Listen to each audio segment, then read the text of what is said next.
Hi, welcome to Bookie. Today we will unlock the book power, why some people have it and others don't.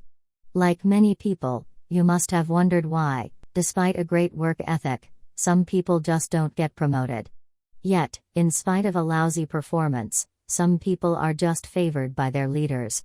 Maybe, no matter what you do, you are not taken seriously even when you handle the most important work. If these things baffles you, this book has a convincing explanation, and offers a working solution. The book suggests a bold explanation of the conundrum. It turns out you are not equipped with the skills to play the game of power. This might be a result of inexperience, that in the past you have never tried to acquire power, rendering you vulnerable and a subject to those who do.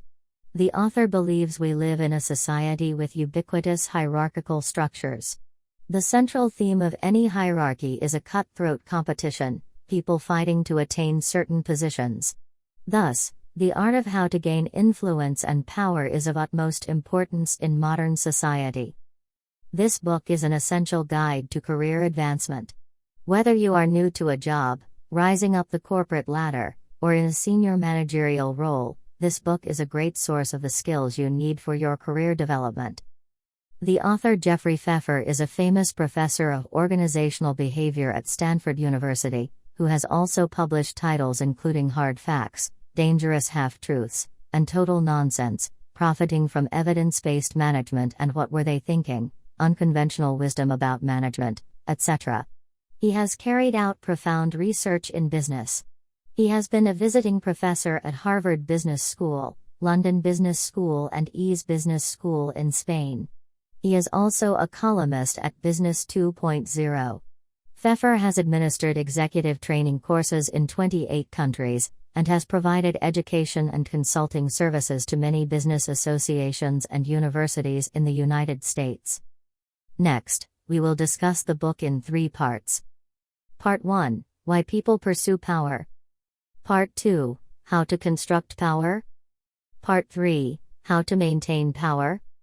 Part 1, Why People Pursue Power.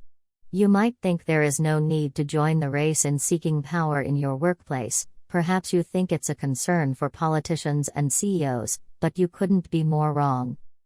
Pfeffer encourages people to pursue and acquire power as their career begin. The hierarchical society we live in, people instinctively compete for dominance to avoid being stuck at the bottom. However, there are many zero-sum competitions in which when one wins, another has lost. In other words, there cannot be 2 winners. For example, management positions in most companies are limited. When one gets it, someone else didn't. Social psychologists have proven that even though competition has a bad connotation to it in many societies, people like hierarchies. When a group of people is tasked with something, they instinctively form a hierarchy. In interpersonal relationships, even in the absence of formal organization and positions, hierarchical differences and divergences will emerge. Informal leaders with great influence will appear even in insignificant activities, like hosting a book club or going camping with a group of friends. Pfeffer also argues that in addition to all the other advantages of acquiring power, it helps people live a longer and healthier life. In an investigation into the mortality rate of British civil servants due to heart diseases, a team of researchers